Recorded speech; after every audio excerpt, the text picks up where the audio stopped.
nuclear power undoubtedly chose the worst two terrible marketing decisions, one of which is using the word nuclear. Yeah. And the second one, less so in France, but more in the UK, is the design and location of nuclear power stations, which make them look as sinister as fuck. If you had actually put them in fairly mainstream locations and you designed a mock Tudor nuclear power station, okay, our entire reaction to nuclear power would have been entirely different. Whereas at the moment they look like Dr. Evil's headquarters, and they're always in some remote coastal area, usually shrouded in fog. Yeah, you know, yeah. So they look deeply sinister. Other examples would be another great marketing failure is the Shawshank Redemption, which you've seen it, presumably. Yep. Okay, most people agree it's one of their favourite films. Didn't it bomb at first? It absolutely bombed.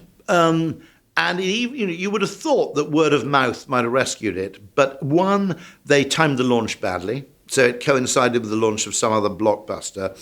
But why the hell do they call it that? Okay? Because now it's one of the world's most popular films. We can all remember the name of the Shawshank Redemption. Okay? Now, Morgan Freeman himself was livid about the title of the film, because he said the original title of the Stephen King short story was Rita Hayworth and the Shawshank Redemption.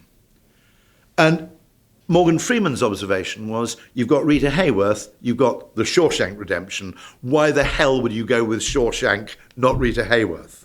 Okay. Rita Hayworth. That was the poster, if you remember in the film. The reason it was called Rita Hayworth, a famous actress, extraordinary. So it went from Rita Hayworth to Raquel Welch to show how long he'd been in the prison, okay? Yeah. Andy Dufresne.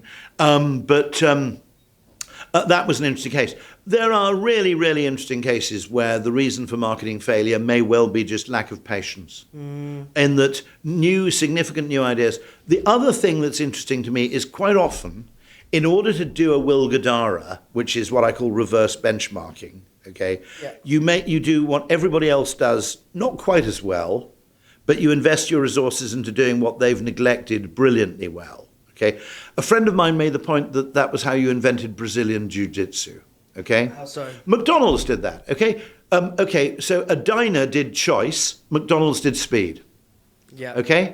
Right? Very simply, diners, you'd have it over easy, you could have it sunny side up, you could have substitutions, you could have linked sausages. You had this huge, great menu. McDonald's did absolutely the opposite, which said, we're going to cut down on choice and we're going to deliver on speed and instantaneousness. Because everybody likes a burger, basically, okay? Brazilian Jiu-Jitsu was that every other martial art had got really, really good at how to fight when you're standing up. And the guy who was not coincidentally Brazilian, who invented Brazilian Jiu-Jitsu. Roger Gracie or something. I can't remember his name. Yeah. But his whole insight was, in every other martial art, once you're on the ground, you're kind of lost. So nobody's actually given any thought to what happens to fighting when you're actually at ground level. Oh, there's a great... So that's how he invented the martial art. There's a great meme of Brazilian Jiu-Jitsu takes on... not a meme, like a little video, takes on like London mobs, and basically the guy's got these like balaclavas on and fucking baseball bats, and he's walking around and goes, oi, oi, bruv, oi, oi, bruv, and the guy goes, come on then, and he gets on the floor, and obviously they're standing up with baseball bats, but the whole point is basically like once they're on the floor. However, the interesting thing is that it's unlikely he'll come up with a brilliant new idea for it's unlikely he'll come up with a brilliant new idea for a martial arts, given that millions of people in the Orient have been perfecting how to fight while standing up for 1,000 years. Whereas how to fight while lying down, that's terra incognita. Yeah.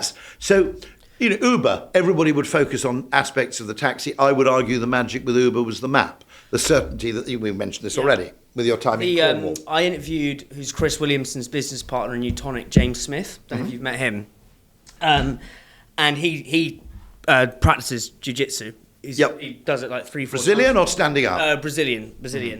And he's a really interesting marketeer as well. His whole thing is like honest marketing, and I want to talk about that as well. I think you've talked about Robert Cialdini's 7th weapon of influence, which is basically negative selling, which is saying it's actually a bit...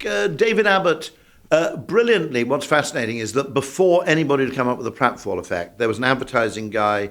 famously, David Abbott said, confession works well in the church and also works well in the sale room. or something to that effect, that a certain admission where there is a downside to this product, but it's more than made up for.